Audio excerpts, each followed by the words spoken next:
What's going on, puckheads? We welcome you into the D-Day version of Pens and Pucks and the Game 6 pregame show. As always, I'm your host, Jordan, and I'm joined by my co-host, as always, Nick. How you doing tonight, Nick? How's the heart palpitations? Fitbit's going off the charts already here. It's not even 5:30, so I got to get the defibrillator here. You got to get you got to Greg wiggle yourself, bro. Exactly. You got to have the wife on standby just in case. Oh boy. Hey, Mouth have you to given mouth, the kids mouth to CPR mouth. training? Yes. Have you given the kids CPR training? That's the real Yes, question. exactly, for sure. So we joke, but in reality, Mhm. we're about to fill our pants with about 5 pounds of load over here because what's going on. Yeah. How you feeling into tonight? I don't know. It's 50-50 for me. There's so many keys to this game that it just has to go. It's going to go either. It's going to go either way here. There's only 5 keys to today's game. That's it. That's it. But the Penguins said all the right things after Game 5 against. They had a few quotes this morning about how the team feels. You got to throw everything on the line tonight. I think you got to throw all the metrics out. All the numbers that have in playoff hockey, you just got to erase the last game and move forward and start when that puck drops tonight. The big question for me as a Penguins fan and all of the Penguins out there, all the fans out there, you, Jordan, and even the media out there, will this be the last game of the core of Crosby, Malkin, and Letang? Will this be the end of an era in Pittsburgh? I know that we were pretty hard on Letang, deservedly so, the other night. But it's been a great run. 3 cups, playoffs year after year after year. Unfortunately, the last couple of years, all the Penguins fans, myself, have been disappointed with the result. They have one game tonight. Put everything on the line. Play for the guy beside you, and see what happens after 60. You said playing for the guy right next to you.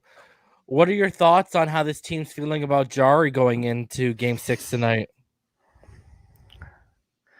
Again, they said all the right things. Now, no, I'm not talking about what they said. If they believe our intelligence, I'm saying okay, what they're actually feeling. Yeah. So I think just like every fan out there, when the Isles take a shot, they close their eyes. I think even the coaching staff does, right? I don't think they're confident in Tristan Jarry. I wouldn't be if I was on the bench, if I was a player or coach. He hasn't given us the right to be confident about him. He's lost 2 out of the 3 games in this series. But again, he can make up for it by having a good performance tonight, giving the Penguins a chance to bring it home and play in a Game 7. So can you give us a little insight on what you were hearing about what teammates were feeling about him? Well, again, they said that they've had confidence in Tristan all year to rebound after he has a poor performance. The team is behind him. I'm talking about the whole relaxed thing.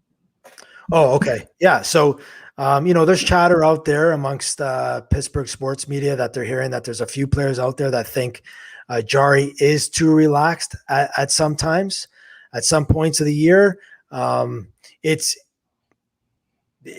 I would say yes. I think there's a lot of times we've seen over, especially this season, where it's almost like I don't care attitude. There's a certain swagger you can have, but sometimes it comes across as whatever. And, the Penguins don't need whatever. You have a franchise player setting records. Every time you look, Sid's, beating a Penguins record or an NHL record, and his window is closing. And you need to be serious about this year. This is not something that, you can erase and get over. You have to bring it every game. And to make that mistake the other night, it's put us behind the 8 ball here. Can you talk about a goalie specifically? Because, you want to be able to get the last game or get the last bad goal or get the last bad play out of your head. Yeah. and kind of had a, okay, whatever, I've moved on mentality. Is there a fine line you need to find between showing you don't care and showing you don't let play affect you? Yeah, there's definitely a fine line. That line is, so easy to cross because goalies try to show that a goal doesn't bother them or a play that they just did resulted in a goal. But it's the way you present yourself. If it's a smile, if it's a smirk, if it's a dumbfounded face, if it's, your next big save, you're coming up big. A lot of times look at when there's a goal that goes in against the Penguins when Jari's in net. He automatically looks at the bench. I'm not sure if this is like a superstition or something like that, or he wants to feel that the boys are behind him. But it's funny because you have two different goalies that I never noticed that, Nick. Yeah, check that out tonight. I notice that all the time. He'll look at the because I'm used to going like this. Yeah. That's great, right? Yeah. But check that out tonight. Point. Very, I think he is a young goalie. He's still. I really think he's been thrown into the fire here way too soon. We talked about this before, but that being said, there's a real fine line of cockiness, swagger, and I don't give a shit type of mode here. So, I've coached guys, especially goalies that, are fragile and maybe you have to take a timeout, have a chat with them, or the captain or defenseman goes in and talks to the goalie. But, there's times where we've seen in this series, Sully should have maybe called a timeout at a certain point in the game when, just to settle the guys down and settle Jari down. And he just hasn't done that, and his adjustments we've talked about. Do you think if he was healthy, DeSmith would be in net tonight? I don't think you'd see DeSmith in tonight. I had a conversation today about this with actually a goaltender, former junior A goalie, and he mentioned to me his thoughts. I asked him, I said, if DeSmith was healthy in this series, when do you think you would have seen him? And he said to me, you would have seen him game 2.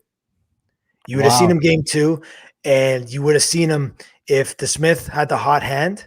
And I think Sullivan would continue to go with DeSmith until there was a blunder. Because realistically, when you're a coach and the way Jari played game 1, you have a viable option with DeSmith.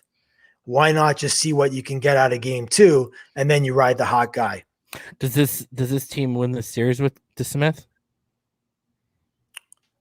There's a different outcome. Maybe we're in a different position tonight, right?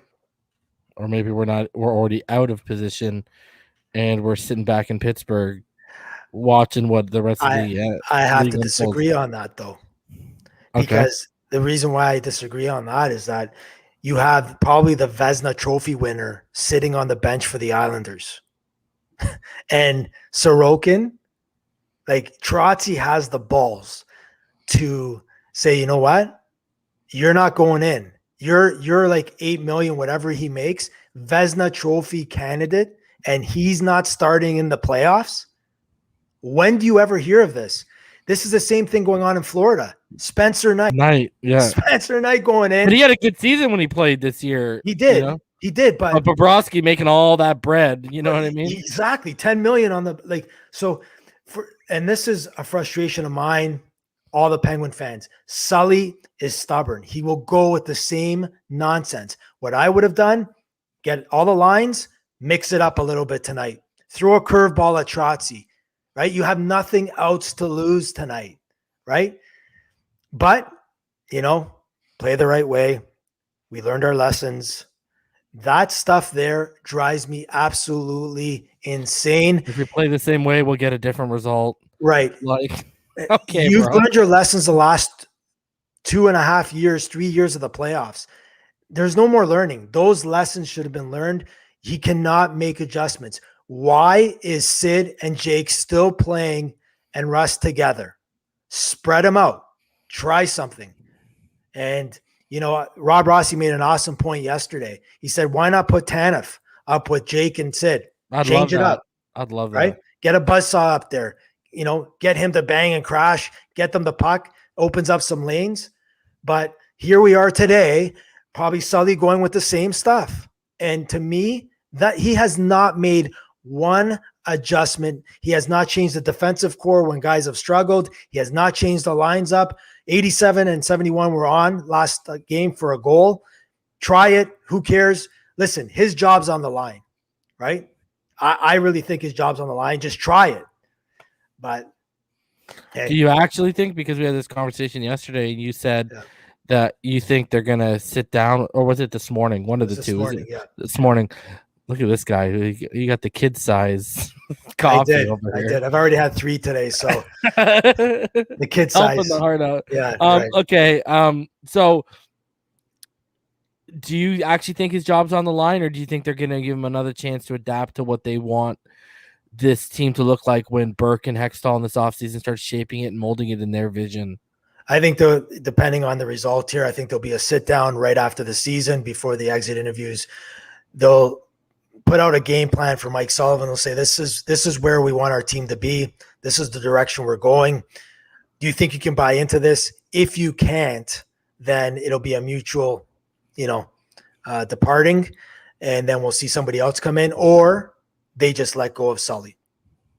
All right. So how imperative is it that we score the first goal tonight? Well, that is number 5 on the keys to victory. Mearsy and Erie, keys to victory tonight. Score first is number 5. So it's not really on the top of my list, but it's let's go through your list. All right. So number 1 is Tristan Jarry. Bottom line, he's got to stop the puck. Got to show up. He's got to show up. Like, you need your goalie. You know what? The feeling we've had for the past couple of years of really since that Murray run of knowing that our goalie isn't going to steal a game, or knowing there's zero chance that a shutout is about to be pitched. You know what I mean? And things are just made easy on us. Yeah. And it's a terrible feeling, I tell you that much. I think, Jordan, also too, with me is the goaltending is frightful, but also when you look at the scoring is frightful as well. So back in the day when we were like, okay, what's Murray going to do? What's Fleury going to do? But we still had that confidence that we can score 3 or 4 goals. But with this particular team, we've only scored that 5-goal outburst in game number 3. And they've held us back. I believe I looked at a stat today, out of the NHL playoffs teams or playoff teams that are remaining in the playoffs, we're 10th in goal score for. The Islanders, here's a stat for you. Let me just bring this up. Give me 1 second. All right. You was about to tell me the Islanders are top 3 in goals scored. I was not going to say top 3. The Islanders are tied in 6th at 3.20. The Penguins are at 2.60. That is disgusting. Okay. So key number 1 tonight is Tristan Jarry. Number 2 is the core. 71, 87, 58. They have to have the best game of the year, all 3 of them, for the Penguins to win. I'll even include little Jakey boy. Hopefully he's had a big beef dip dinner and gained a couple pounds so he doesn't get knocked over like Adam hockey player today. And I love Jake, but he's pissing me off all this series anyways. So, and then defense first. Defense first. Get the pucks out. Take care of your own zone. Everything deep. Watch your pinches. Mr. Letang. That's number 3. So number 4 is special teams. You get an opportunity, you got to bury it. On the PK, you got to kill it. And like you said, Jordan, number 5 would be score first. So. Yeah, because the last thing we want is that building rocking against us, bro. Right, and they've upped the capacity for tonight too. So. Of course they have. Yeah, right. So, you know what? It's the Bro, I'm about to be bathing my kid at 6:00, and all I'm going to be thinking about is they better win this game. They better win this game. Yeah, it's I think, like I said, I'm going to be watching this game. I'm actually, last game. Drop. 6:30, 6:35. So also like 6:38-ish usually. Yeah, around there. I'll be watching this game in the back of my mind with some sadness, because I think if this goes down the wrong way tonight, we've had great memories watching the three guys, bring home 3 cups, great teams, and, me being a Penguins fan since '84, there's been some really, really dark days in Penguins history with this club. Hello, Rico Fata. Rico Fata, yes. German Titoff. Alexei Morozov. Oh, yes. Some of those great picks that Konstantin Koltsov, number 71. Look out, right? So there's been some beauties in this franchise, and the scouting has been just as good as Jari's been. I'll tell you that much. So, yeah. Milan Kraft. Oh, him? my Oh, he's a God. beauty too, right? Oh my God! So even Ziggy Palfy didn't want to play here with that group of jabronis, bro. Exactly, right? Ziggy was like, "Screw this, I'm out, bro. Out. I retired. I'm going back to the motherland. Let's go. I'm gone." I retired, right? Yeah, ugly. Johnny Leclerc as a Penguin, worst sight in history. Oh my God! Yeah. So, and how he hated on Sid so much, eh? Yeah, him and Rex, they gave him a hard time that first year, but yeah, it's another stat tonight. Sorokin, crazy as it is, he's like fourth in playoff goaltending this in the playoffs at a save percentage of .951. What's with us and rookies? It has been a literal theme during the Crosby era, whether it's in the regular season when a rookie makes their debut against us, whatever the case it is, we get stifled. Yeah, it's gotta elevate. You know what you gotta do too? Elevate the pucks, man. Like, this guy is out here doing the splits from post to post, and just when Tanev got that chance in front of the net, if he would have elevated that over the pad, it's a wrap. Yeah, you look at Sorokin, he's a big body, he can do the splits, he's got some fast legs. I'd go up top on him, right? But what happens is, though, we've seen it last game, these guys are going so far up top, it's rimming and it's coming out, and it's an easy exit for the Islanders. So yeah, it's crazy. Key number 6. Yeah. Jari, give Murray his glove hand back before the game starts. Yeah, for sure. Unbelievable, man, because they're just making a living off going up top on us. Mm-hmm. It's disgusting. Yeah. And here's another thing. We got to make Pelech look average tonight. This guy's out here looking like he's a top defenseman in the NHL against us, bro. The problem with that is, Jordan, I'll tell you, the problem with that is we make players, goalies look better because there's no in-game adjustments. That's the problem. If Pelech is going against Sid's line, then it's a quick change. 10 seconds off. But I know Penguins fans are going to say, well, you're losing Sid out there. Well, you know what? You're losing Pelech out there too, and you can get Gino's line out there and Carter's line, and hopefully they can produce. Right. So it's a game of chess. And I just don't think, I think Sully is so stubborn that he thinks his coaching style can get them there. And it just hasn't. And we talk about the exit meeting, before the exit meetings, the meeting they would have for him saying, okay, are you going to adjust to what we want to play? Right. That makes me say that he would say no. Or he would say yes and revert right back to how he is. Yeah. So if he says yes and he doesn't get on board, and the Penguins, Berkey and Hexy see that happening in the regular season next year, he'll be gone. Right? Yeah, but think of the chance we would have wasted in the offseason to get someone. I just think he's gone. He should be, bro. I think he's gone. I think he's come gone. on, man. If we go out right now, that's What are we in? 3 years of first round exits? 4 years? Yeah. Yeah. Sorry, hold on a sec, Jordan. Yeah, no problem. So that's where I'm at with this guy. Sullivan, I wouldn't even give him the sit-down interview. The sit-down interview would be, oh, hey, Mike, here's your walking papers. There's the door. Exit to the left, stage left, please. Yeah. And I think it's going to be Because he doesn't even seem like their type of coach. No. Well, I think he is their type of coach. Like he's a guy that demands respect.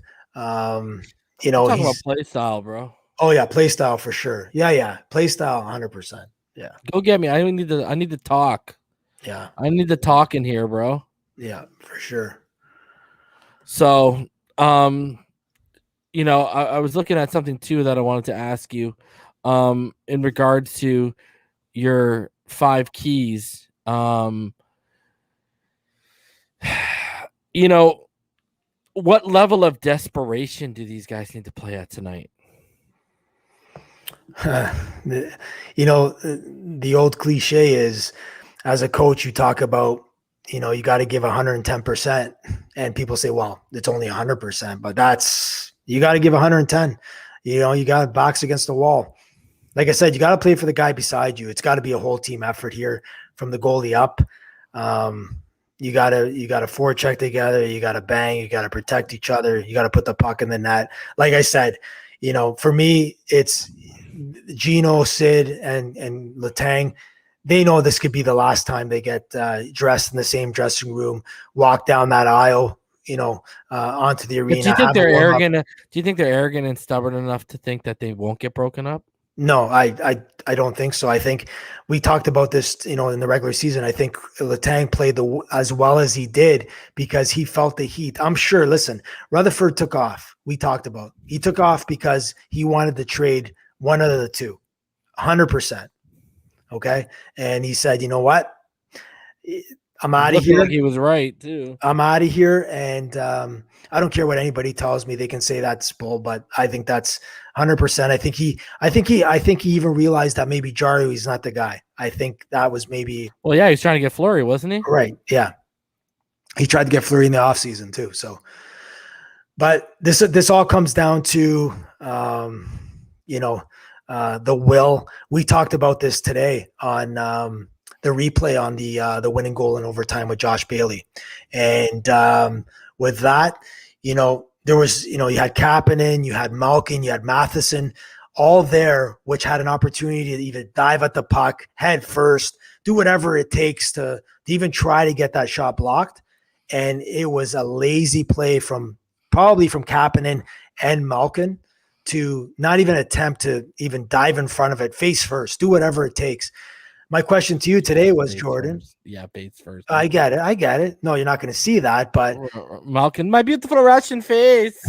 you're not going to see that. But my question to you was, has this group, I'm talking about, you know, Sid, Gino, and Chris, I still think Letang and Sid have that fire burning in their belly. Malkin, I question a lot. But has this group, are they satisfied with 3 cups? Because they haven't shown me anything different in the playoffs over the last 3 years. I think Sid isn't, because we know how big of a competitor he is. I get what you're saying about the hunger still thriving with a guy like Letang. The problem is his play. It's not really about having that hunger. It's his play.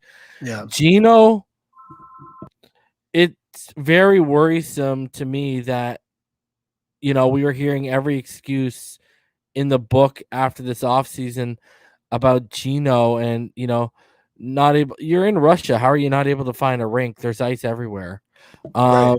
You know, or gym. He said he couldn't find a gym. How are you not rich enough where you don't have your own in-home gym? Yeah, my boys in our house, we call him, like, we nickname him Jim. So every time he has the puck, his name's Jim Malkin now. So like we've started that back in the day.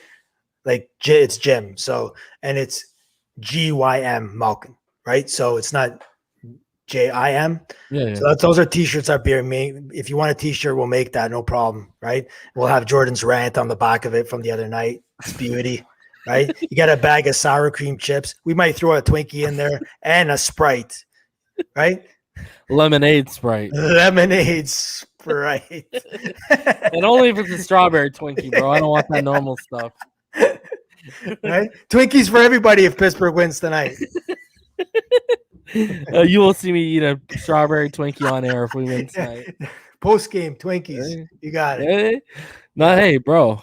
Yeah. What do you call that? the breakfast of champions. You Okay. got it. Yes, All for right. sure. We'll send it to if the Penguins win tonight, that's going to the Penguins locker room, right?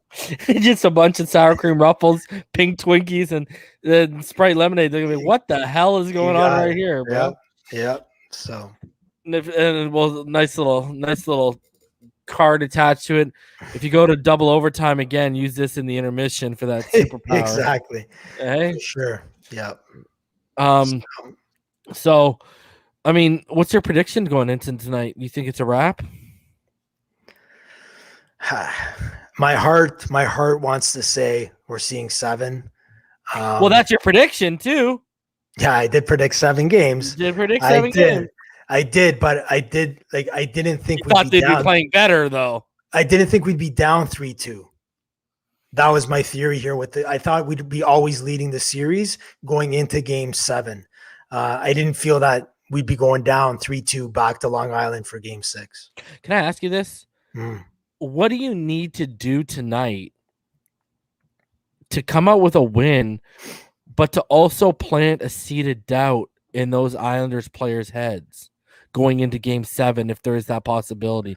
What would you need to do? Would you just need to shellac the hell out of them? Like, what would you need to do to say, oh, crap, this isn't going to be like what we thought in Game 7 back in the Berg might be a problem? I think it's a twofold. Joe, no drive-bys. Yeah, 100%. No drive-bys. In terms of so it's a twofold here with the Penguins. They just got to win. Doesn't matter how they do it in terms of score. But if you want to send a message, direct message to these guys tonight, then you win like 3-4-0, like the Islanders did on Sunday.